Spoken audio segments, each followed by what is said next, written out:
Patriots to the right. Hit him once. Oh. Nice. There's players to our left. I heard them. Falling back, coming to heal. I put some shots in that dude that ran, but he's not down. On the ground. Yeah, behind us. Is he climbing the ladder? Watch the ladder. Watch the ladder. There's a ladder right here. Oh, yep. This guy's coming back out.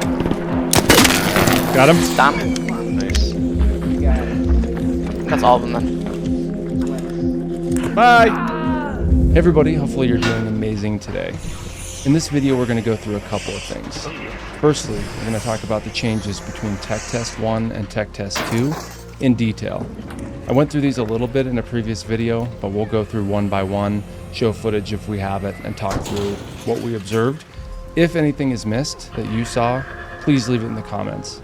Second, Klean and the design director Shai from Embark Studios and Hutch ended up playing together. They actually killed me in that session, ironically enough. But during that play session, they specifically outlined some of the changes, or at least alluded to thinking about some changes and based on feedback that Klean had given. This at least gives us an idea of potential changes we'll see before launch. Make sure to stick around for the end of the video where we'll tie things together. We'll talk about potential pre-order dates as well as a launch trailer. Thanks again for following the channel. If you're interested in the finals or Arc Raiders content, this is a place to be. I'm going to continue to work hard on these videos and appreciate all the support.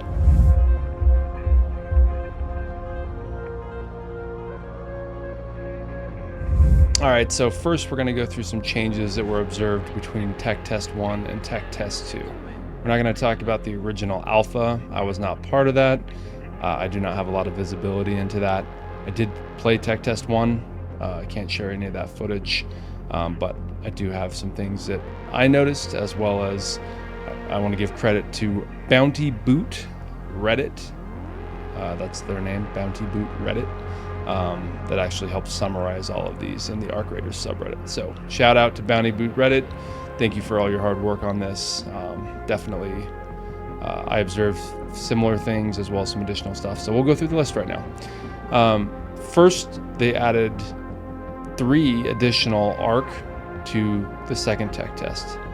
So the Bastion, the slow moving, looks kind of like a tick, quite honestly, not like the little spectral ticks with the tick pods, but it actually looks kind of like a real life tick does. It's a very large arc with an insane machine gun. We ended up killing one of them during the tech test, but that thing was pretty hard to bring down. We'll definitely shred you if you are not in a position you can get hard cover. The Sentinel was added, so the sniper that goes on the edge of the building. Previously there were turrets inside of the buildings, but the Sentinel that sits on, for example, on the dam, on kind of the main building, there's a Sentinel that will sit there, and I got downed by that thing more than once. And then the Queen, which I think the Queen was probably the most prominent. The addition of the Queen, as well as the harvester, or the little loot room that you could go inside and do the puzzle, that was added. Secondarily, they had dynamic events that didn't exist in the first tech test. So lush flora, which basically meant that there were more plants on the map. It was a really good opportunity to get lemons and things for Scrappy. That was one of the modifiers that was added. Night raids. While the first tech test actually did have raids that took place at night, it wasn't, the time of day was dynamic. So you just load into a raid and it would just kind of be different times of day, almost like Hunt Showdown in that way. But now in Tech Test 2, you can actually select a night raid variant of a particular map, which supposedly has higher value loot or more available keys, but also higher arc presence. So as mentioned, the Harvester event was added. That was part of the Queen/Harvester event. So the Queen doesn't exist on her own. She is paired with the Harvester event. So the Queen being on the map, at least as of Tech Test 2, was associated with a map event called the Harvester event. Launch tower loot. So on Spaceport, at the very top of the towers, there were some extra loot caches that had high value loot in them. So kind of drove a lot of PvP as people were running to those towers, obviously very exposed and visible, and the only way to get up was the zip lines on either side. So a lot of conflict associated with that specific event. But launch tower loot was map specific for Spaceport. Speaking of map specific, the Harvester event took place on both the Dam and Spaceport, but it did not take place on Buried City. And then Raider caches were added. So you could hear these little audio cues of a ticking sound, and there would be these little boxes in the ground that had little flags next to them, and they were making a ticking sound, and they would have high value loot in them. So that was one of the modifiers. And then lastly, there would be the probes. It'd be a ton of probes coming in from space, so almost like a constant stream of probes coming down, which was, obviously cool. And they would also like take back off again. I'm not sure if the probes taking back off was part of the normal event or the normal gameplay loop, but definitely in this event they would land, and then if they weren't looted, they would take back off again. The in-game crafting system was added, which is pretty massive. The ability to make bandages, the ability to make shield recharge, the ability to make light grenades, and if you went down one of the tech trees, you could also make Raider hatch keys. So kind of a cool addition, especially as of the tech test. I didn't see anywhere that you could actually craft ammunition. So that was the one thing. There was still a degree of scarcity, but the ability to craft, again, shield rechargers alone and bandages were pretty massive. The Loadout UI was changed. They added quick use slots. Raider augments were not in Tech Test 1. So previously the backpack was, I would say, relatively small. In Tech Test 2, they added Raider augments. So basically there's a slot that would reduce your safe pockets, but give you additional space. That Raider augment would also tie to what level armor that you could have. So you had to get like blue or purple armor, you would have to have a Raider augment. So it was almost like a double investment to have that higher tier armor. It would also, again, cost a safe slot. They cannot be changed out during the round. They would have to be between rounds, so you couldn't mid-round decide to clear up that safe spot or use that safe spot to plug in an augment. That system's pretty cool. I remember Tech Test 1, one of the points of feedback was just limited backpack capacity. So I think they solved for that well with this Raider augment system. It's a lot more loot variety throughout the maps. There's a lot more high value loot. They do have the indicators now on the high value loot with a little diamond. There's also some loot rooms that are added. So specifically on Dam, there is a room that you have to use a power rod to open, and then there's a bunch of red lockers that have some higher tier loot specifically in them. So that loot ecosystem was evolved in Tech Test 2, I think, for the better. In Tech Test 1, there was only a single battle pass. In my last video, I went through the multiple battle passes, the 3 of them that were available for Tech Test 2. Now, whether those are just going to release all at once, or whether those are going to come in seasons, or what that's going to look like, we're not sure. But there were 3 separate battle passes in Tech Test 2. The skill tree in Tech Test 1 was super basic. If I have a video specifically talking through the skill tree in Tech Test 2. Has 3 separate branches in it, a lot more interesting options. As I mentioned previously, the ability, for example, to craft Raider hatch keys tied to one of the trees specifically. So feel free to take a look at that video. I do a deep dive. My suspicion is it's going to change, so maybe don't spend a whole lot of time on it, because the mobility tree was definitely the go-to out of the gate. They may balance that a little bit more, they may not, but anyhow, that definitely was a drastic change from Tech Test 1. The door blocker was added in Tech Test 2. So the ability, there's a device or a gadget that you can use to make it so that doors had to be pried open. So you could hit the button to open a door, but if someone put a door jammer or blocker on it, then it actually has to be pried open with your melee tool, which obviously is a lot louder and takes more time. So kind of a cool thing is you're trying to limit the directions of attack or kind of hold down an area. That was a cool addition to the game. In Tech Test 1, if you were downed and you were near an exfil, you didn't have the ability to interact with the terminals. In Tech Test 2, if you're downed, you can call the elevator, and you can also interact with the terminal inside of the elevator. There's an animation where your character will actually crawl up and interact. That didn't exist at all in Tech Test 1. There are new weapons in Tech Test 2. I'm going to do a weapon deep dive video, so we'll talk about that more there. So the Outskirts bunker, there was a challenge kind of on the main screen, on the main menu, as people were doing and completing various things. A challenge was adding up to a certain goal. And then for the last day and a half of the tech test, there was a bunker that would open. You could bring a key in or buy a key and go and open it. A big alarm would go off and notify everybody on the map. It was pretty fun as you would run. It was on Spaceport. And as you would run there, you would just see, it was in the northwest corner. You would see all the flares just going off as you're running in that direction because everybody was going there for the high tier loot.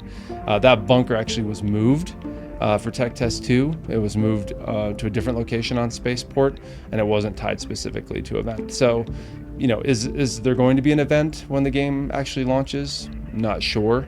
But they have at least shown that they are capable and have built a system to do so. I think it's a cool idea. Plays into the lore of Arc Raiders in that we're all like raiders working towards a common goal. Yes, we may run into other raiders on the surface, but if you're paying attention, you're never actually really killing anybody, right? Even when they're downed and you punch them, you're knocking them out. You know, part of the discussion or speculation is that SOS flare goes off when you get downed, basically, you know, notifying folks to come pick you up. So there's not really a killing anyone in the game. It's just being downed. So anyhow, interesting enough. They did change the end of round screen. Some folks think it's negative. I tend to agree. They used to have a summary of like the amount of downs that you had and things like that. Now you kind of have to just click through the history of the round, but you don't actually get a full summary of certain stats. They removed that, so I don't know if they're gonna bring that back, or maybe it's like, what was it? Call of Duty or Battlefield or something that removed kill to death ratio because they didn't want to like incentivize that. I don't know the logic behind why they reduced the data in that, but I do think it's a step backward. I mean, ultimately, if you want to know how many times or how many people you downed, you're gonna have to do it manually. But I think a lot of people do care and are interested. So anyhow, that was a reversion or a change from Tech Test 1 to Tech Test 2. The tutorial in Tech Test 1 was simply the practice range. So it was if you loaded up the practice range, you would just kind of come out of the subway. You'd have to repair the hydraulic, which is kind of part of a later task now in the tasks in the game itself.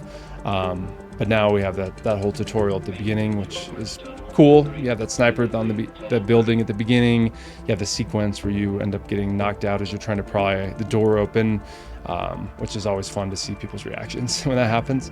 They're like, how did I die in the tutorial? It's cool. It sets the tone for the game really well, I think.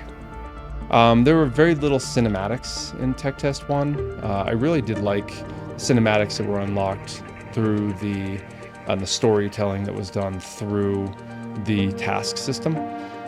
It was really cool to see, you know, as you unlocked raider camps. So I think there's a lot of opportunity for storytelling, and especially since this game was originally, I mean, it was to the point of almost launching. If you recall, I mean, we're at 2021 Game Awards, and they announced a 2022 release date as a PvE game. So my suspicion is they had quite a bit of just straight PvE content that really ties into this world building. So I'm interested to see what all cinematics exist and storytelling exists as a layer on top of this. I think, in my opinion, like a Hunt Showdown, which I played a lot of that game, they've done more now with some of their events to tell stories and give the game lore and history. And they had like the Book of Monsters and stuff like that. But I like the way Arc Raiders is doing it, kind of telling a story as part of the task flow. And then lastly, there was no mastery in Tech Test 1. So the whole mastery unlock to get different recipes, etc., just didn't exist.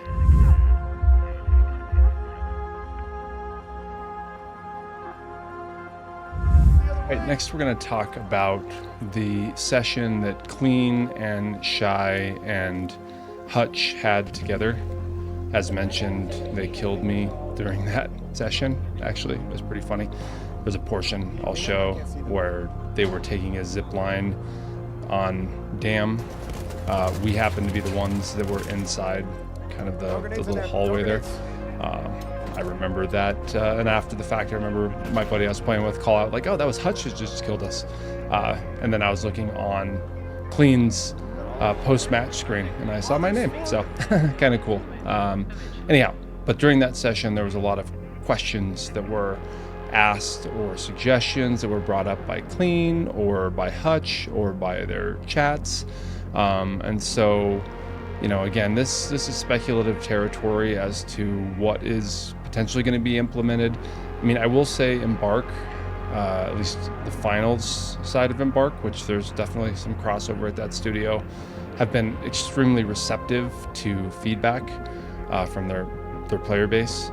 And it did feel like that with some of the things Shy was saying. It definitely felt like there was not a lot of defensiveness or defending, you know, design choices, etc. It felt like there was a lot of collaboration in the conversation. So anyhow, take this a little bit with a grain of salt, but we'll go through the points because there are some nuggets here of interesting information at the very least, and ultimately we'll see on release what comes of it.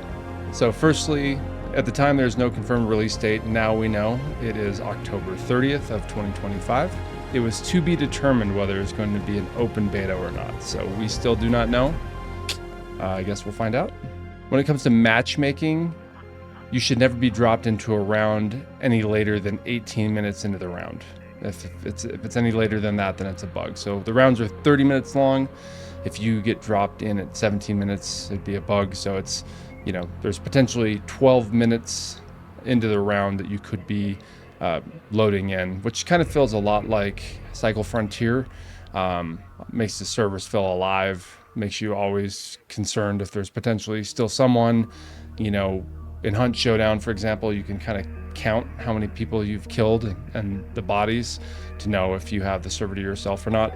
This is very different, A, because the ARC are so oppressive that even if you killed every player, you're still at risk. And then B, the fact that there's not really a set number. They want to obfuscate that, which gets brought up a little bit about them obfuscating how many people and, more importantly, where the spawn locations are. There will be no first-person mode, as it's complicated. It'll take too much dev time to implement. They need to redesign the maps. They also did mention the fidelity of the art assets are not high enough for first person. So if you think the performance in this game is super high, but also realize that things are set back from a third person to a first person perspective. So that could be one of the key reasons why performance was so well in Tech Test 2, is because the art assets are actually lower fidelity, which was brought up by Shy. Matchmaking tries to put solos against solos. If the population's low, you'd get put in against groups. My experience during the tech tests, which had a healthy population, was as a solo, I would get put in against solos. It was actually really nice because solos inherently are vulnerable and more receptive to partnering.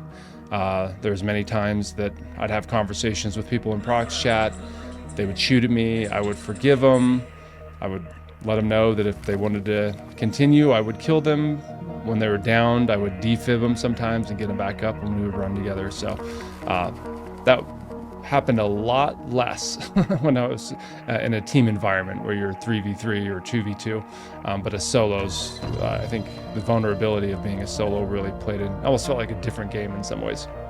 The game is not balanced for a 1v3, which is why they chose that matchmaking model. They don't intend to change that. They intend to balance the game around 3 players or prioritize solo matchmaking. It did feel like when I queued as a duo that we also came up against duos, and that's obviously in the case where you don't have fill on, right? If you queue as a solo but have fill on, well, it's going to fill the other 2 in your party and you'll be queued against trios, etc. I do not know if it prioritizes pre-made. I don't know if SBMM exists. All of those things are speculative, and we'll see what the future looks like. But at the very least, if you're queuing as solo, you'll be put in servers with solo and against other solos, and the game is balanced as such. They want players to be able to use base guns later in the game, which is why there are mods, etc., to help bring older guns up above their original punching weight. So the fact that you can add attachments to the base guns, the fact that you can level them up, you can, turn it from a gray gun clear up to a blue to a purple Stitcher, for example. So they don't want guns to lose relevance just because there's higher tier weapons. Said the game has been slowed down to 4 times of what it used to be. The grappling hook used to be unlimited, which is crazy. Had no charges. In this test, the grapple's pretty strong, and you could see by the end of the tech test, a lot of the sweatier players were using it to do hard pushes on players. The design director used the Jupiter gun and showed off how good it is against PvE, although it's not the greatest against PvP. Yellow tier weapons seem to be in this state at this time. So again, just because a weapon is a higher quality, they tried to balance them to be stronger versus arc compared to versus players, which I do like. Back to that previous point about viability of weapons, the fact that you could have a Stitcher and fight against somebody with a Jupiter, and the playing field would be to some degree leveled. I would say, in my experience, armor was one of the bigger differentiators than the weapon type.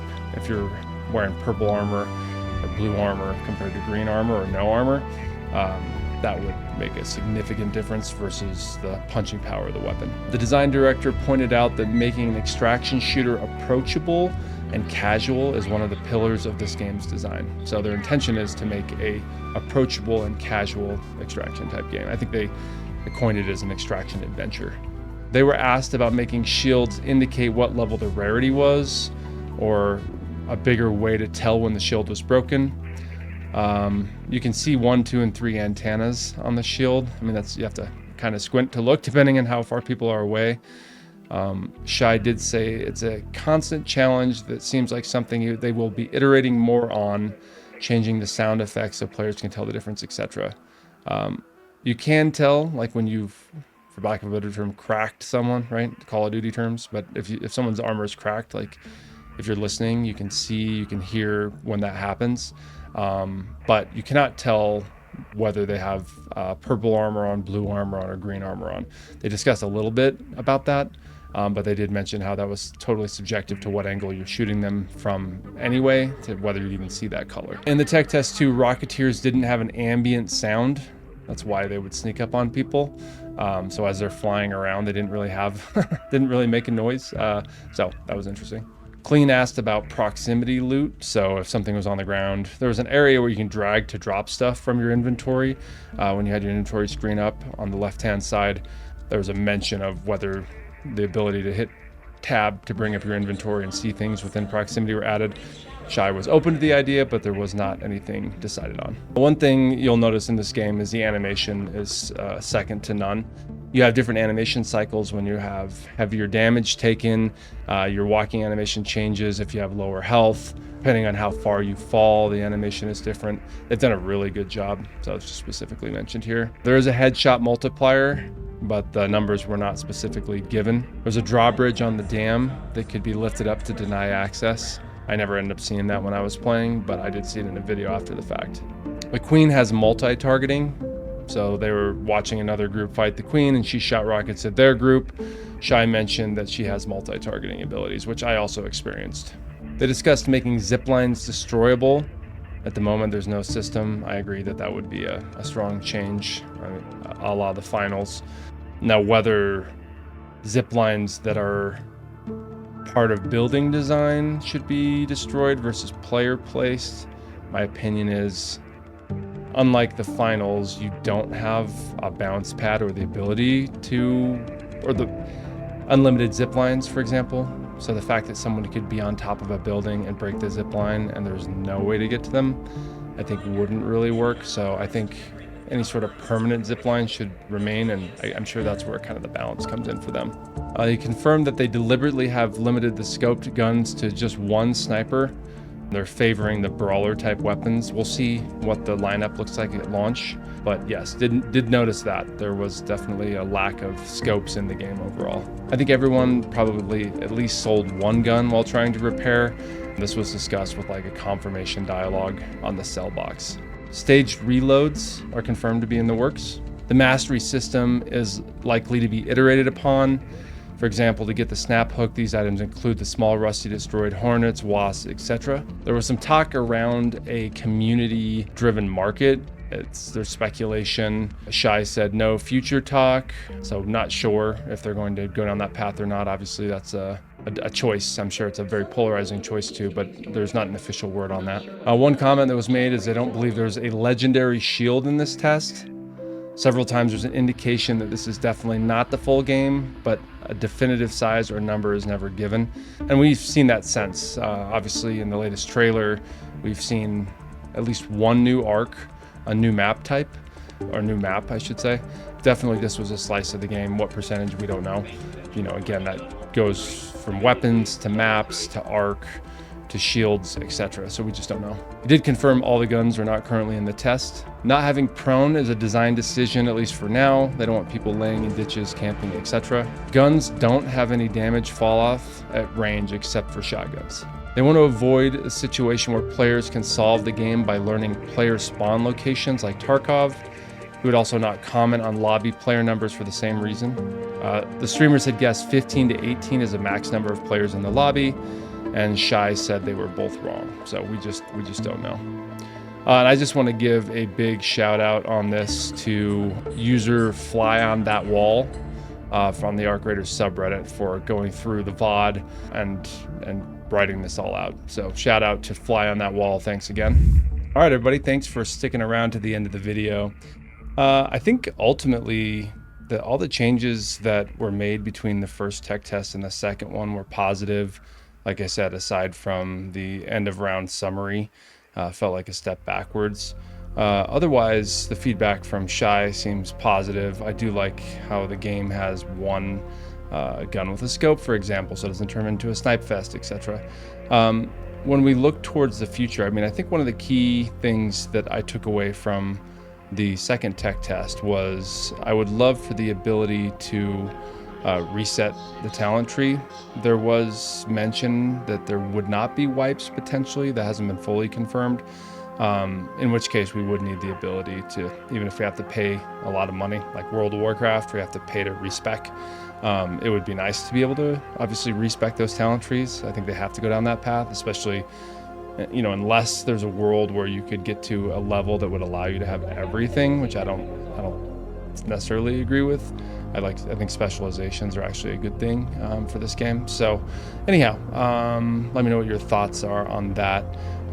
Beyond that, I mean, the ability to hot swap shields during fights, I heard a lot of feedback about that. I think people think that that's probably not the best. You know, I really only had one time during a round where my gun broke mid-round, so I do think the durability system that exists is okay. But when it comes to being able to just hot swap your shield out mid-round because you've looted 5 green shields, I think that could be problematic, quite honestly. But all in all, I think the game's in a really good spot per the tech test. But seeing all the changes they made between the first and the second tech test, which was October to May. If you think about how much time is between now May and October, there's an opportunity to see significant amount of changes. Like I mentioned before, Embark is really good at listening to the community's feedback and, more importantly, listening to data. And so I think, we'll be pleasantly surprised with the product that's released. But if there are things that are out of whack, which, it's a pretty complex game to try to balance, Embark, at least they've set a bit of a precedent with the finals of a consistent update cadence. On the finals, you know, it's kind of ebbed and flowed a little bit, but there's a patch that goes out every week. They've now kind of stuck with mid-season. Now they're on season 7, but when the game first launched, they were updating pretty consistently and balancing pretty consistently on a regular basis.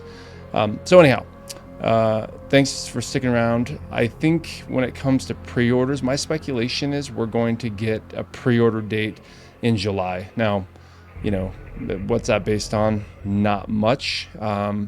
You know, my previous predictions have been wrong. I was hoping that we would get a some sort of beta during the Summer Games Fest. So I feel like July is right around the time to drive that pre-order. You know, would that be tied to an open beta? Is there going to be multiple tiers? We don't know. As of right now, the official word is there's a $40 version of the game.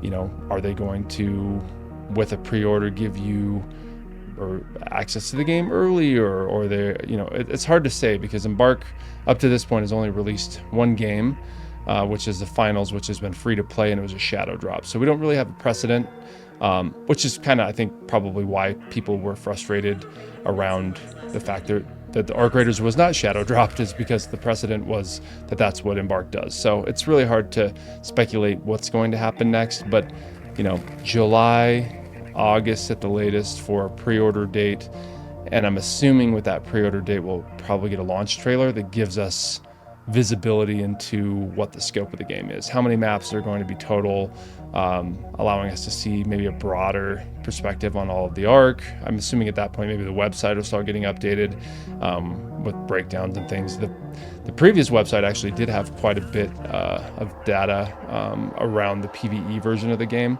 Obviously all that was, you know, scrapped or pulled down, you know, but anyhow, yeah, I appreciate everyone sticking around for this video. Let me know in the comments what other topics you'd like me to cover. As I mentioned, weapons are definitely one that I'm looking forward to discussing. But if there's any other topics or interests that you would like to have me go over as part of the road to release, let me know. Otherwise, I'm just going to continue working on ideas and topics. And thanks again for tuning in. Hopefully you have an awesome day, and we'll see you in the next video.